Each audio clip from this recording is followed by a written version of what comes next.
I go to shake this dude's hand. He shakes my hand with his girl standing next to him, and I open my hand, and he has crumpled up a Plan B box and put it in my hand. I almost flipped out and yanked him across the bar. First off, let me go on record saying, if you bartend with a girl, you guys on the same bartending team, you should not be fucking her. Yes. You know, and I'd rather them enjoy like the conversation and get more healing from me and my personality than technically the vodka and the whiskey. There's a lot of people that are bartenders, but they're shitty ass people. Yeah. You know what I'm saying? Yeah. There are great personalities, there's great people, but they're not necessarily the best bartender, but they probably make the most killing because for people. Because it's people growing up in the hood, people growing up in families that weren't making that much money. All of a sudden they go to the restaurant industry and they're getting paid $25 an hour out of nowhere. It's a game changer. That's why we've been really big about teaching these 18, 19-year-olds a way to get into the industry so they start taking advantage of this. Mike. Yeah, Welcome we everybody good? to another edition of Convo with Bishop. My name is Marvel Bishop, Mr. No Way But Up, the Master Delegation, the Walking Icebreaker, the Ace of All Trades. I think that's it, right? Yeah, cool. It's too many names, too many AKs. Here in a wonderful state of beautiful Miami. And today, as I always say, is a great day because I love to have the conversations with people within the industry of nightlife, hospitality, entertainment, and music, and try to give value to you guys. Appreciate you guys supporting us. Today, a little bit of a different scenario because this is actually the first time I'm actually talking to two people at the same time. So I'm a little bit nervous. I don't know what the fuck's going to happen. You know what I'm saying? These two gentlemen right here are movers and shakers in the industry. They are definitely extremely experienced hospitality experts in this space, from bartending to hosting to doing events. Like they do pretty much all. And I've actually met Mr. John actually through Mr. Kyle when he used to work at Moxie's, and I met Mr. Hector through John. And really glad to have this conversation, man, because they actually have a dope ass network which is called All Off the Menu. I actually gave them a little bit of a nickname, you know, the OTM boys. You know what I'm saying? I want my royalties. I want my royalties. You know what I'm saying? OTM boy shirt. You're gonna see it. Pop up on a sweater. Facts. Yeah, definitely, man, definitely. So, yeah, man, Mr. John, Mr. Hector, appreciate you guys coming through. Man, appreciate you having us, dog. Yeah, thankful, man. Thankful. So, I like real quick because I do think that this is actually very, very important. From a scale of 1 to 10, you cannot use 7. How is your mental health? 1, I love that you say that. Did you get that from where I think you got it from? Where? From Kevin Samuels. He says it. Don't you say it because it... So yes, okay, yes, I love that's actually very true. I tell people the same thing. That's why I said it. Yes, the 1 to 10 you cannot use, especially for the cannot use 7. But on my all black male podcast, the Really Cool Gents, we ask people that all the time. Yeah. So So how you feel? So right now, I'd say I was heavy 8 or 9. Good. But my levels do fluctuate. Of course. And I'll just speak to this real quickly. Even when I am at like a lower level, the discipline that I have and the just nonstop go is what gets me through it. But yeah, it's definitely something that is, you know, fluctuating. You know, Got you. John? I'd rather say I'm probably around 8 or 9 too. I think, I wasn't born at 8 or 9, but just going through the processes, weight loss journeys, occupational switches, geographical relocations, all these type of things help get me to this spot, which I think is You're relatively a positive person. Yeah. You know what I'm saying? I've never really seen you. You know, I get it from my mom. I spent a lot of time with mom the last 2 months, and she just always happy like, oh, this is where I get it from. Dope. Yeah. No, that's dope, man. That's dope. So okay, so both of you guys are originally from Houston? I'm from Seattle. So you're from Seattle. You're from Houston, born and raised right? Houston, yeah. All right. So like I said, it's a little bit of a different show. So we're definitely gonna have our individual shows when we get to know you guys on an individual level. But I want to have this conversation to start off with how did you guys meet each other? Okay. You know, within the hospitality space as well too, and what made you guys actually start out, you know, like a very precedent and you know, new venture when it comes to actually, you know, like off the menu network. You know, like how did that all start about? So go ahead. Yeah. Either one of y'all. We ended up working at the same restaurant in Houston, Texas, and within that restaurant is where we built our connection. One just from, you know, in passing. And then at that time, I was out of shape.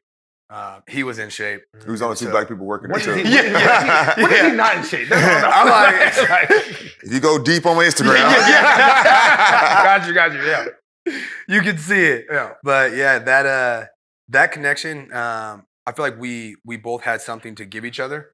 And mine was when he came into the bar was me giving him some of the knowledge that I had, and teaching him some of the things that may have taken me a little bit longer to learn. And for him, what he gave me was actually way more valuable because it was a level of confidence. It was, just me being able to tap into a part of me that I had kind of just like put to the side, Gotcha. and was just kind of winging it.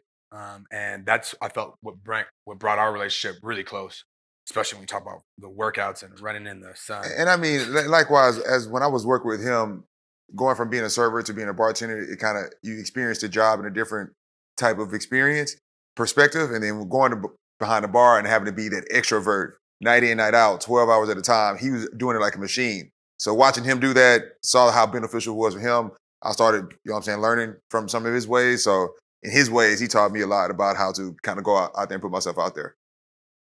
Don't you guys get a little bit of discouragement, especially with all the experience you guys have as far as like, trying to create some type of like, I guess, connection or camaraderie when it comes to, your colleagues, because not everybody is as open to share the knowledge as you guys. So have you guys had any like type of trials or tribulations when it comes to that? And like, how do you like resist towards that? Yeah, for myself, when I got into the hospitality industry, I had already been put in those situations.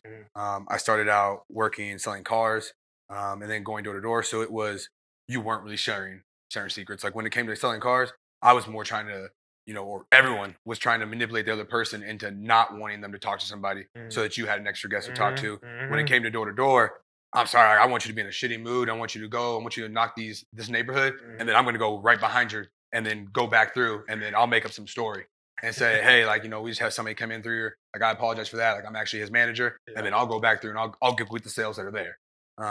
And, as shicey that may be, that was just the industries that I was in. Of course. And then so coming into the hospitality industry, it actually gave me a sense of like camaraderie that I feel like a lot of people maybe didn't even see.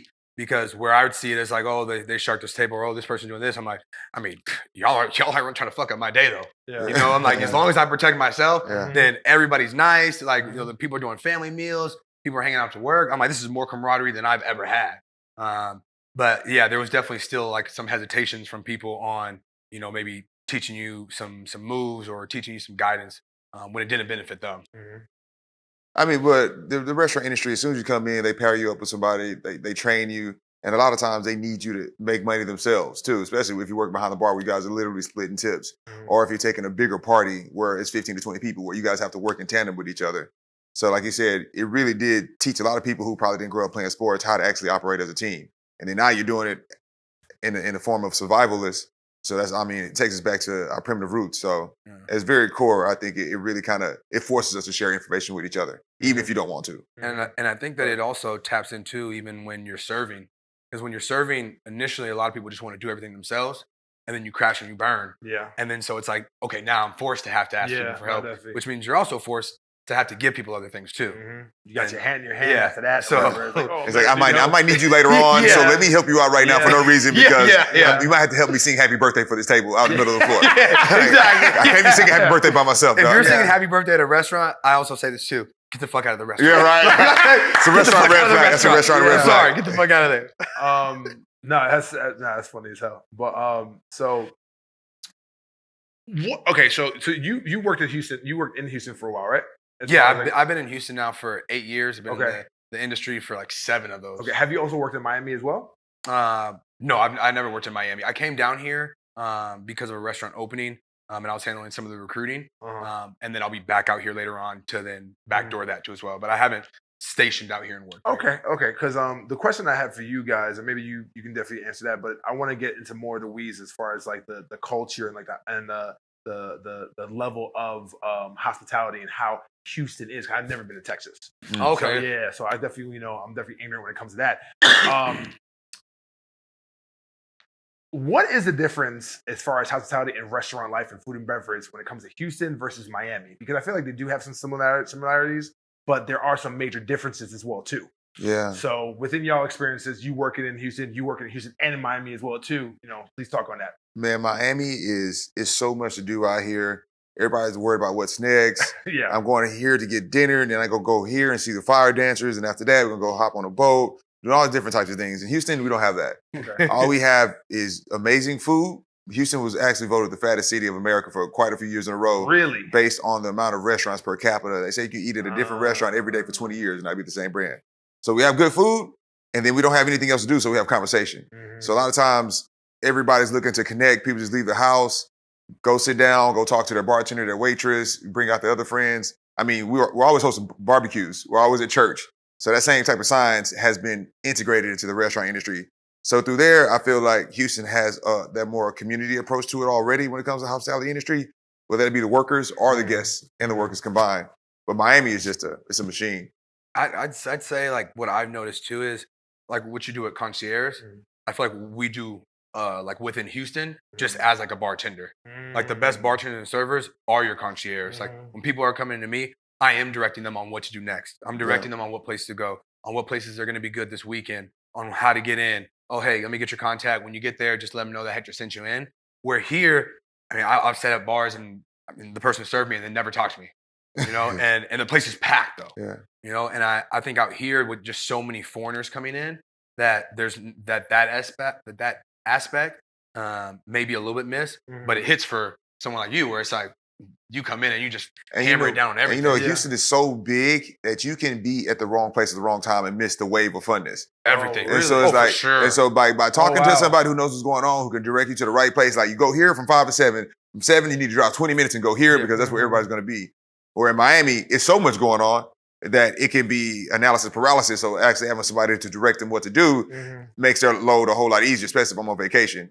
And then you really can't trust the staff here to really develop this rapport because the staff transition is so high here. Everybody's moving in and out of the city every 6 months. So it's really hard to develop identical rapport to Houston. Yeah. So it's funny I actually brought up that point. Speaking of being a somewhat of a, I guess a concierge host, like for that particular person that you're actually serving.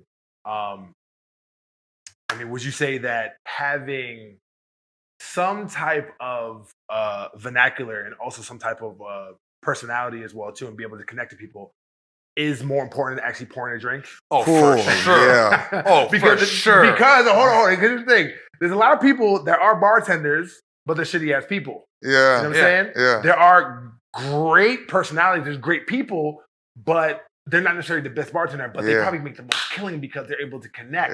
Yeah. So I do think that that's actually a really interesting, scenario when it comes to Houston, because Houston is more like the Southern hospitality aspect, where people are more like warm to you. Over here, sometimes, not everywhere, but some bars, it's just more transactional.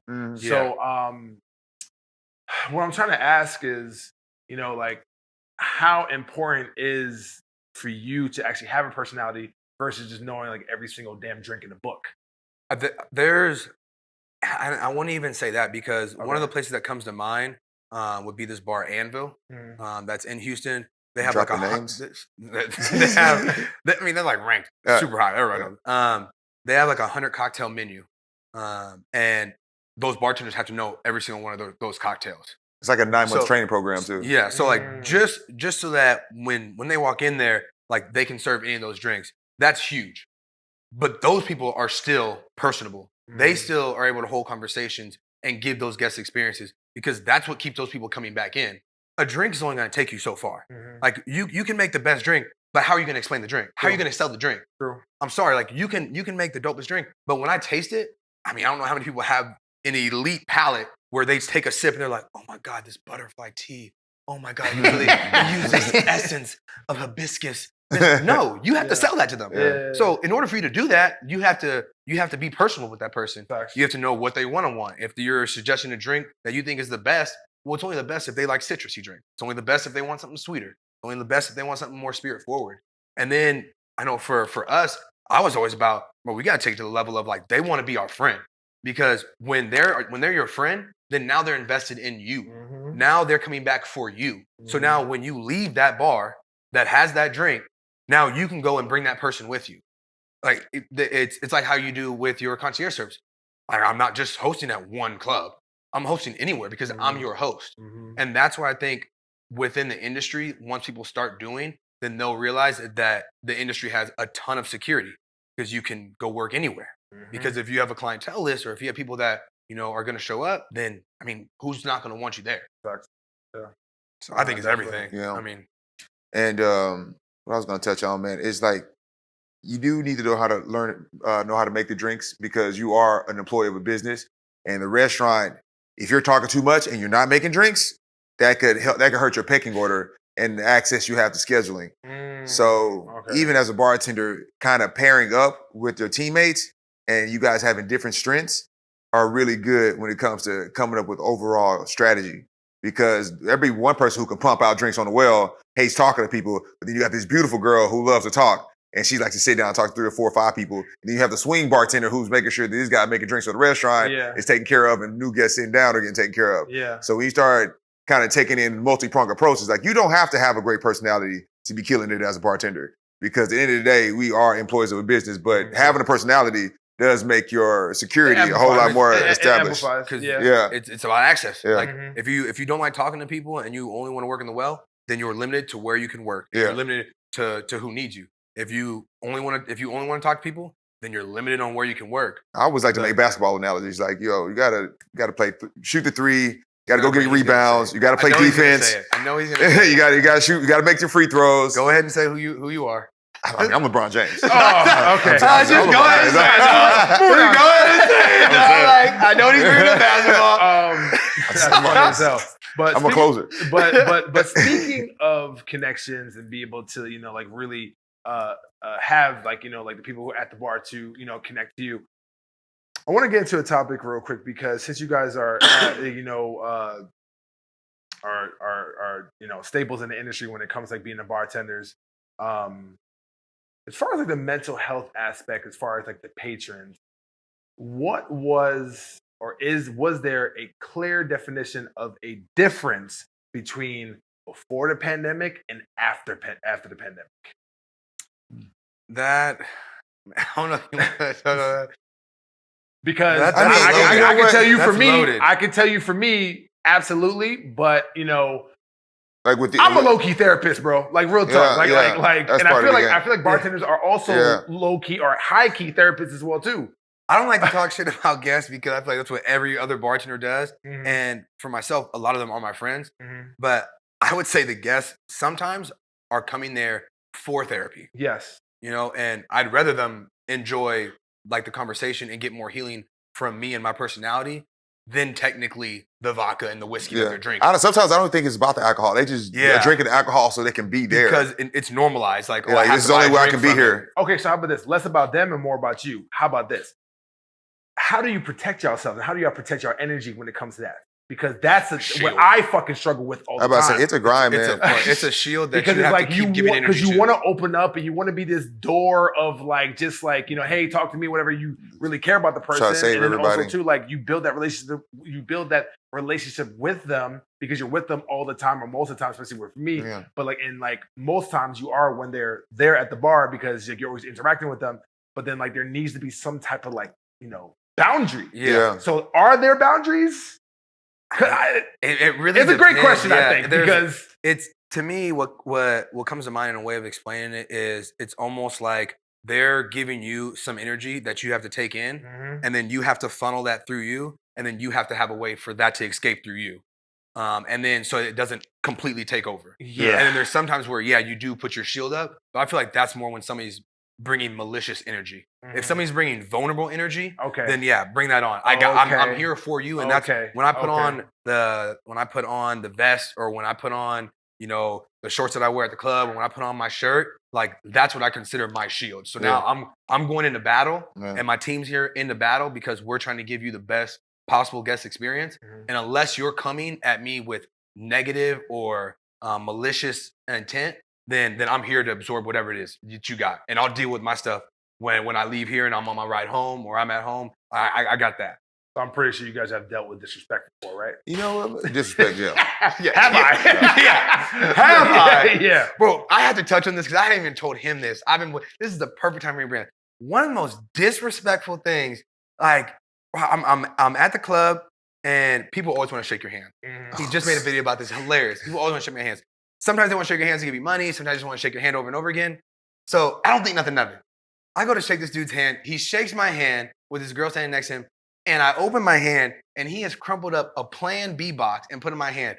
I almost flipped out and yanked him across the bar, dog. I was like, this Wait, so he fucked him at the club? I was like, bro, why do you have to hand this to me? There's trash cans everywhere. So I was like, I don't know what is going on here, but I was just. Hold on, Hector. That's I'm sorry, I was getting too emotional. Here's the thing: is he had a vulnerable moment with you. Like, he was like, please take this box. Like, bro, what the? Yeah. So, yeah. Wow. I've never had that shit happen to me. But yeah, I've had some shit happen to me. What was his question anyway? What was that? What was your question before that? Brought up disrespect. I don't know, man, but we're here. Disrespectful guest. That's disrespectful, bro. Of course. That's disrespectful, dog. Yeah, I'm not your fucking trash can. Yeah. And also, too, it's like, it's not necessarily like me being a trash can, it's what you're giving me. Bro. A crumbled up, You want to hear me dirty lime? Okay, whatever, crazy. bro. But come on. I got questions on that, man. Like, I'm not even disrespect. I'm just befuddled. Yeah, that's the fake Charles. That's fine. But yeah, so like anytime that, like what was your like moment or whatever that like, because I feel like I've seen some disrespectful moments as well too when it comes to bartending as well. Yeah. But like with you, like what was your experience of how a patron has been most disrespectful to you, and how did you best handle it? Man, you know what? I have always had a really good preemptive approach to conflict. Most of the time, I think my personality, I think I have just a type of vibe where people just don't come at me crazy like that. Mm-hmm. And so sometimes, most of the time, I witness it happening around the bar, especially I work at a bar where it's like a bunch of girls that work there. So a lot of guys visit the bar, so they feel like they can just talk to these girls wherever they want. It's like, nah, you're not gonna be doing that. And a lot of times, like, oh, guys see me walk up, it's like, all right, cool. I'm not here to just disrespect you either, but there is a certain level of respect that we all can universally agree on. And then I always kind of refer to that when I'm dealing with people. It's like, yo, you're talking loud right now. You're saying stuff that's out of line. You know that. You need to chill out. Other than that, no. Man, but he's worked in more crazy environments than me, so yeah. Like and also male presence is obviously very, very important as well too, to protect our ladies too when it comes to like the industry as well. You know what I'm saying? Like I've always seen like I always actually seen it very, very interesting, like places like Hooters, right? Where like it's like 95% women, but I'm like, definitely need some type of male presence here as well too, because you got a bunch of horny ass fucking men. Yeah. You know what I'm saying? Getting wings, whatever, but obviously they're going there for like visual pleasure. And also, drinks and, being intoxicated can be involved as well, too. Sometimes we do wild out. That is what it is. You know what I'm saying? So, like, having that male presence, that'd be good. So, to kind of transition into this before we get into one of our two last topics is dating in the industry. I love talking about this. He hates talking about this. He hates talking about this topic. You hate talking about this? I don't hate talking about it. I've talked about it a few times. Okay. I've talked about it a few times. So real quick. So we can just, in and out like a fast food restaurant. No. I want to dive into it. Okay. I've dived into it. So I just know it's a touchy subject. So for me, like, I'm not getting into your Which is personal good. lives, but for me, like, I'm an open book. I've only dated or actually messed with maybe a handful, maybe 2 or 3, like women in the nightlife industry because I don't shit where I eat. But here's the thing: is that the reason I'm getting into this is because you guys are way more involved than me. Yeah. I am at a stance of, even when I used to do security at Story, I used to take care of clients, and obviously, with my colleagues, whatever. But like, I used to only talk to my security guards. But with you, when it comes to bartending, barbacks, whatever, you guys are mixing and mingling with nonstop with the other gender, with females. Yeah, so it's I like, see that. It had to be way more intentional on your part for exactly. it to happen versus So like with that is like, I do believe in your standpoint, especially being a bartender, especially all having female bartenders as well too. Yeah. Yes, this is a place of professionalism, but it is kind of like hard, pun and no pun intended, sorry, I had to put that in there, to not mix, to not mingle, to not peruse. I'm sorry. So, I mean, first off, let me go on record saying, if you bartend with a girl, you guys on the same bartending team, you should not be fucking her. You should not be. That is a bartender law. Women the same. If you're bartending with a guy, just y'all split money. Let that be not it. Like, you're about to accelerate to marriage level just immediately by smashing somebody that you're sharing money with. You got to tell somebody they're not doing a good job, and like now you guys have to walk and tiptoe, and then now you have other coworkers that are going to be affected by this. But me personally, I think I've always hooked up with more girls that were sitting at the bar as guests, and that were people that I was working with. Interesting. And I think that's actually kind of safer too, because it's like It's just I'm spending more time with them than I am the girls that's on the other side talking to their tables. Oh, okay, So it's I see. But don't you think that? And I have a question for you. Can that have a little bit of recourse, like a little bit of backlash, or whatever, to actually mess? Look at Hector. I'm just gonna see how far he dives into it. I'm excited. Is there? I mean, is there backlash, or is there I think are there consequences? I think when you have the title of bartender, you get away with more stuff because they already think you're not shit. That's Really? yeah. Oh, it's kind of like you're a bartender. Of course you do. Like, basically, I'm saying like bartender and city boy are like. Are you serious? Yeah. The way that it's viewed, for sure. Like you're a bartender, you're a personal trainer. It's just like you're a DJ, like any of those. Like you're part of that. If they're hooking up with you, it's like, you're a hoe. They automatically assume that it's like, okay, man, we're just sleeping together. But at the same time, though, it's like, does that hurt the opportunity of seeing their best side of themselves too? Though, is that stopping us from getting? Like we like see them like shit. You ain't shit too. Yeah. Or desensitized to being around. Yeah. And that's one thing I touch on too about is when people like, oh, don't mess with people in the same industry as you, or don't eat where you whatever shit that is. You eat. Shit where you eat. Unfortunately, these places have hired the most attractive people in the city. So if you think that's what and they're charming, the most charming, if I was in the nurturing, I would do my thing and too. attractive people in the industry, There's nothing wrong with that. You surrounded me by, and she likes tequila. Like, and also too, you guys are spending the most time 12. That's the biggest 14 one. hours. We're going to battle with each other. We're literally going to battle with each other. Yeah, that's like trauma. Listen, here's the thing. I've seen the most fruitful relationships have stemmed from the industry. Yeah.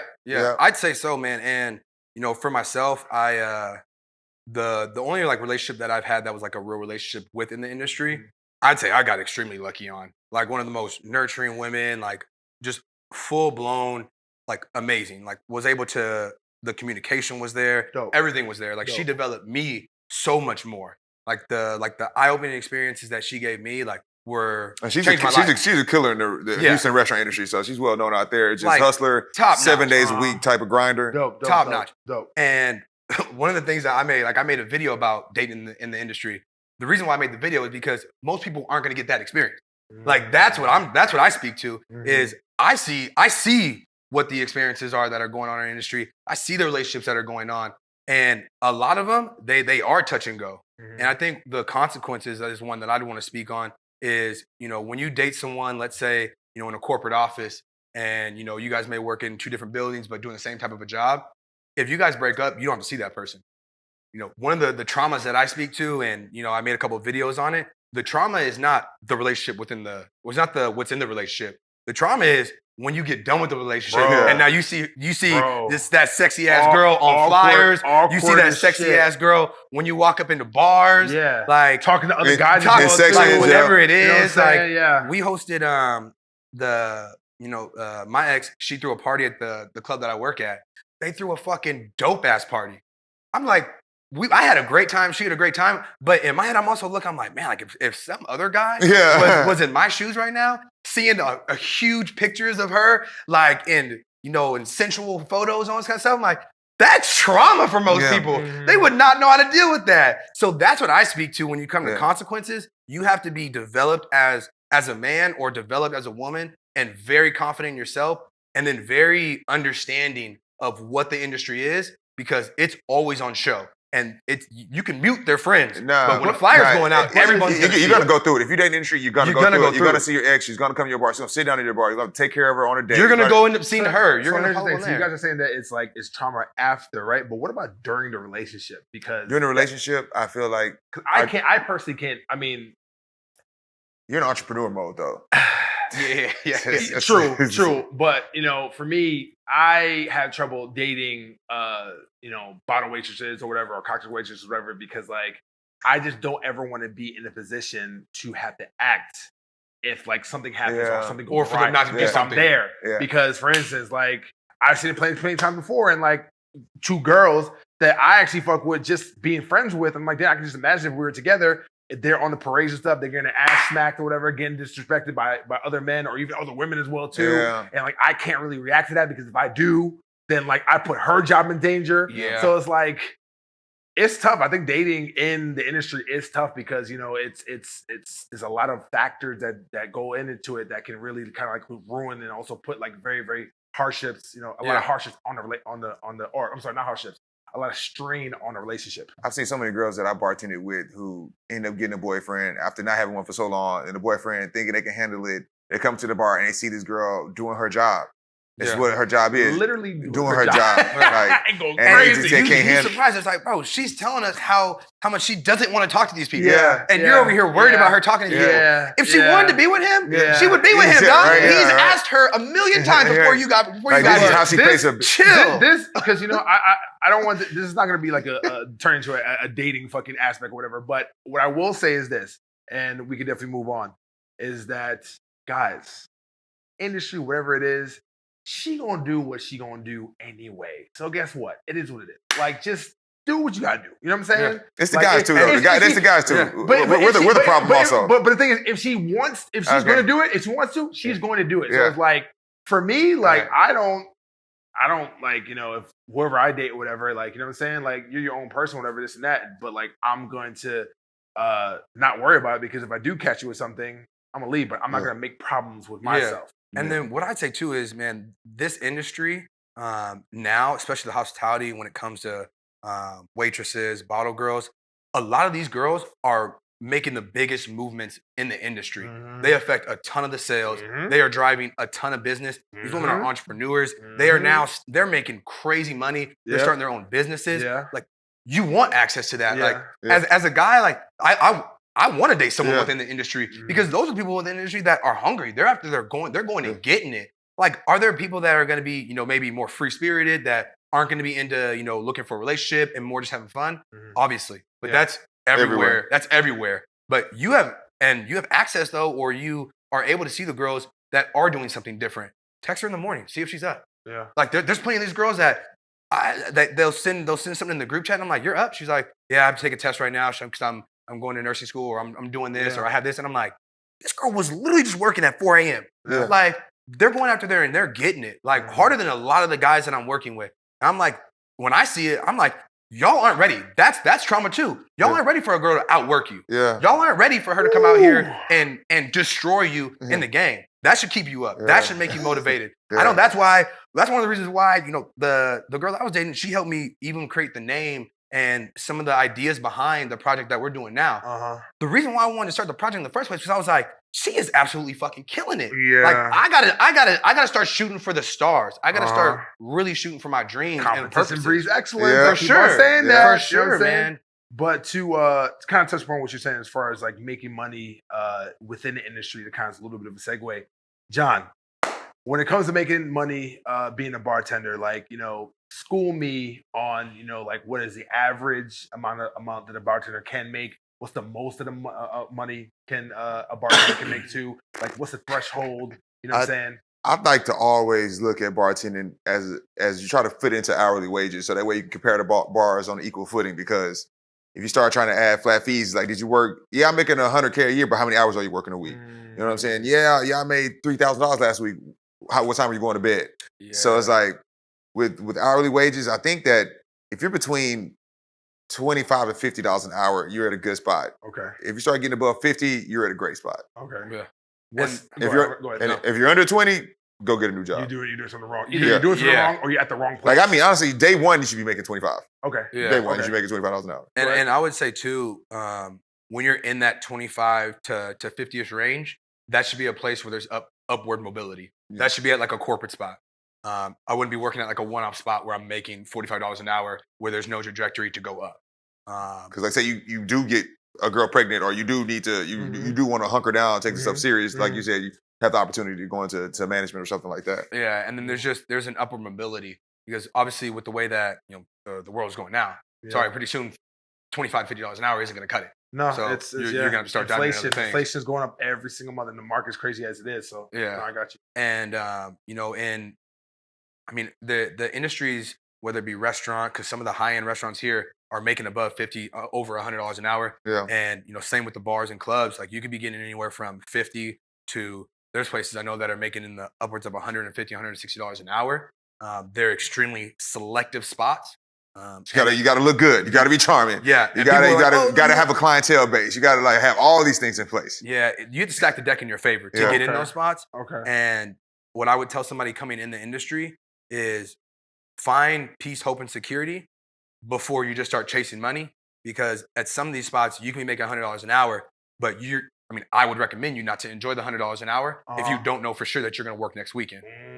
Because if you're making $100 an hour, but you could be fired in 2 weeks, then what does that $100 an hour mean even? True. I've worked at places where we made over $100 an hour, but I didn't get to enjoy any of that money. That money was just getting stuck into a cupboard because I'm like, bro, you never I don't know. know if I could walk out the next day because somebody talks to me just crazy disrespectful, or they could let me go, be like, hey man, like, now we're just gonna go. We have another girl that's gonna come in and do this, whatever it may be. Yeah. So But finding a balance. And I always touch on this point too, is just the restaurant industry has been this class jumper for people. Because it's people growing up in the hood, people growing up in families that weren't making that much money.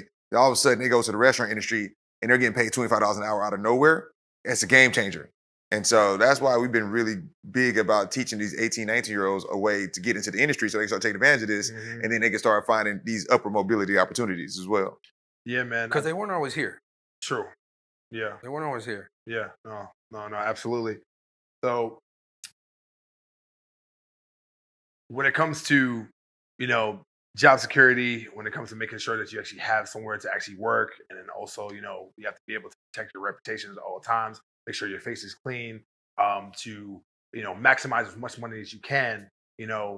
There are not too many places to be able to, have a space to be able to exemplify that, or to like have a community to probably build other people, which pretty much brings into what you guys created, which is OTM, off the menu, which from a person who's in hospitality to another, like I appreciate you guys doing this, man, because not everybody's doing it. So let's get into that. Because that will be one of the last topics that we're going to have. How did it come about? How did you guys, I know how you guys met, but like, what made you guys come to an agreement to make something like this? Or did you come up with it? Or like, tell me about the story. And it was collective. It was a collaboration of ideas. I mean, I met you while I was doing top floor, and how I got to top floor was when I was bartending. I ended up becoming close with one of my regulars there, and then he ended up offering me a job opportunity with his consulting media company. So I went there, started working in creator economy, and then I started interviewing other entrepreneurs, and then I started hearing their stories over and over and over again, how they got mentorship, how it helped them elevate. And then I realized I was in a mentorship moment myself with the regular that hired me. And so that's what inspired me to create Top Floor, was just an entrepreneur education system where if somebody wanted to start a business, they had access to the people who were already doing it. And then with that said, I had so many people in the restaurant industry ask me, John, what are you doing? What's going on? How can I get involved? I'm like, wow, there's no outlet for people in the restaurant industry, because the restaurants they're working at, they're not giving them any additional sauce. I see. There's nowhere to go Google this stuff. Like, how can I be bartending but also build up my real estate business on the side? Or how can I start getting into all these different verticals right here? So with that said, I was like, how can we get the hospitality's attention? And of course, live event is a way to do that. Yeah. Virtual events is a way to do that. And he, on a separate vertical, was building up OTM as an event space, but he was looking to do more too. So I'll let him speak on how he got created with OTM. But real quick, before you start, the one thing I actually want to commend with you guys is that there are other communities that try to do what you're doing, but I think the main difference is between you and them is that you guys have the culture. Yeah, for you sure. guys are building the culture as well too. So that's what we're huge about. It's like, I want to really give you your flowers when it comes to that. So go ahead. Yeah, man. Like the event aspect of it was more just wanting to throw a party. I wanted to be able to be around more people and be able to experience, like when I first got into the restaurant industry, was able to take care of the people that were at the bar and then the people that were walking up. Then it got into the bar industry, and then it was, okay, I can have groups come and see me. But in that process, now I'm trying to make drinks for everybody that's coming in. Like I worked at dive bars where I end up, shooting out messages, and I was always promoting, always telling people where I was going to be at. And so, yeah, it was like quite often where it'd be like 20, 30 people pulling up. well, 20, 30 people are only looking to get drinks now from me. So True. now I'm Yeah. like, so now I'm not really even engaging with them anymore Mhm. because I'm just in the Mhm. weeds, like Mhm. trying to host a party. So I was like, man, like I'd always wanted to make it to where I was able to enjoy it more, and then also just be around more people and entertain more people. And then it just happened to be where a guy that I knew that was bartending suggested we throw an event together. We ended up doing it, and the way that it caught on, I was like, okay, this could be something. So then ended up doing a couple more events, and they just kept getting bigger and bigger. And then the last event that I did, um, a couple things had hit where it was just money not being delivered at the right time. Some things didn't fall through the way that they had necessarily were supposed to. And I realized I was like, man, I already knew that the game that I was going to get into was going to have a lot of headaches, was going to have a lot of learning lessons. Yes, sir. And I was willing to do all of that. I was willing to invest all the time. But I didn't know if I just wanted to do that just to host parties. Mhm. So that was where, the collective, where we were like, well, what really do we want to do? Mhm. Like, well, we want to help people. We want to build connections. We want to make what people are doing, and we want to put them together and show off everybody, and have people working together. So that's where the network came. That's where like the group chat idea came behind. Was more like we need to start sharing information. There's not enough information being shared. I've worked in restaurants, worked in bars, I've worked in nightclubs. Most people have only worked in restaurants. Most people only work in bars, or most people only work in clubs. Well, they're not sharing any of the information. They're not sharing any of the guests together. When we were working at Moxie's, when we were working at Moxie's, we would shoot people over to one of the bars on Washington Street, and the bartenders would be like, "Yo, appreciate that, man." Yeah. Like, we just had a bunch of people come in. He was working the shift by himself, and then like 80 people show up. Yeah. Well, we're the ones that have access to all the events that these people are coming into. Mhm. When we were working over at another bar in downtown, Yeah. places would buy out the entire venue for over $100,000, and then everybody's like, "Yo, where do we go after? Where do we go after?" We started noticing, we're like, dog, we need to start working at these places Yeah. where we're sending people. We need to start Yeah. getting some money You're right. because we're sending tons of people that's bringing tons of value to. And then, that's where it just was. We just want to create more value for the industry, and we want people to be able to access it and then learn from it, learn from our mistakes. I mean, even on the beginning side of the industry, like people who want to get into it, it's so hard to get into it if you don't know the right places or the right people to talk to. Like a lot of the industry is word of mouth. It's just like, yo, hire this person I know that's a friend of mine. What about somebody who just moved here from Milwaukee who's trying to get their start to the restaurant industry? But having a network, getting in there, going a chance to speak up, build your personal brand within the network, it can offer you additional opportunities to get into the industry and start working your way up. Yeah, and a family, man. It Mhm. automatically gives you a family. When you work in the restaurant with somebody, like we're family at this point. Yeah. Like Right. anybody that I've worked with, like consider you like family. Yeah. You're either a family member that like we had a toxic relationship, Yeah. but we're still there for you. If you call me, like I got you. If you Yeah. call me, you're like, yo, I'm stuck over here. We might not have gotten along at all. I got you. Like I'll be Yeah. there. Yeah. And what the network does is somebody that's working somewhere, like you said, if you're working at a smaller venue, then your opportunities are more limited now because Mhm. if you're working somewhere with 10 people, then you're not finding out what's going on in the city. Well, if you're working somewhere with 200 people, now you're getting a lot more access to what's going on because people are leaving for jobs. People are also leaving to go to school. People are finding out, oh, I just got a job with this guy. They started up a company. They hired me. So now you have access to all this stuff. Well, now if you join the community, we're sharing the entire access with everyone in the industry Yeah. and all of the specials, all of the deals, all the things that you may need to start a business, all the things that you may need to nurture the business that you have, or just build more relationships and then learn to nurture those. Yeah. It's amazing to be in this industry because kind of just piggyback what you're saying, the type of relationships and connection that you actually make lasts forever, it lasts for a Yeah. lifetime. So really appreciate you guys definitely creating off the menu this network because it takes that, but it takes the connection and also relationships to another level because we actually do have a place to be able to call home within our industry. So appreciate you guys for that. All right, so I have a last segment that I usually do. It's gonna be kind of interesting because, like I said, this is the first time I'm interviewing two people within one thing. So we had this. So I have this segment, this last segment. Don't take my shit. I'm not. All right? I already know what you're talking about. Them on yourself. I already know what he's talking about. Yeah. So it's called the last call. So the last call is a barrage of different words and different phrases, whatever, right? And I want the first thing that comes into mind, and please tell me, okay? All right, Houston. Oh, nightlife. Nightlife? Nightlife. Okay, Houston. Fried chicken. Fried chicken. Okay. Let's see here. Moxie's. Great times. Great times. Work. I didn't even consider it work. It was a great time. Miami. Man. Limitless. Beautiful weather. Southern hospitality. Love it. Barbecue.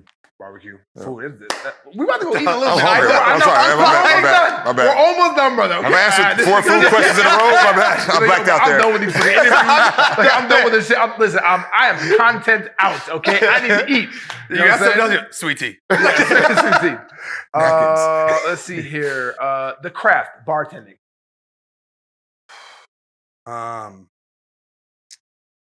Opportunities.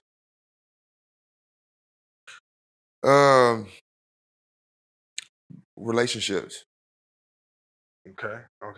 Networking. Fundamental. Necessary. Right. Got you. Non-negotiable. And the last thing, OTM, off the menu.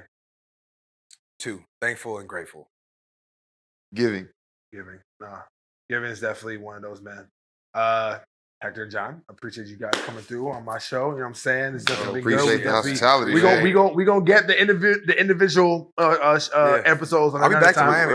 We are cooking. But let's make sure, let's get all your plugs as far as individually and also for OTM as well too, where people can find you. We'll put the links as well in the description as well, but shout them out. So go ahead. Yeah. Join OTM.com to get access to the free network. Sign up. Make sure you say something to us. My IG is @bartenders, the number 2. Yeah. Again, yes. Join the largest hospitality group chat. Join OTM.com. For myself, it's @BigBoricua _. And then on TikTok, it's the Marketing Bartender. And then I also have my second IG page, which is the Marketing Bartender too as well. Good, man. Appreciate you guys, man. Thank you so much for coming. Appreciate you, man. Thank you, brother. All right, guys. Till next time. Yeah.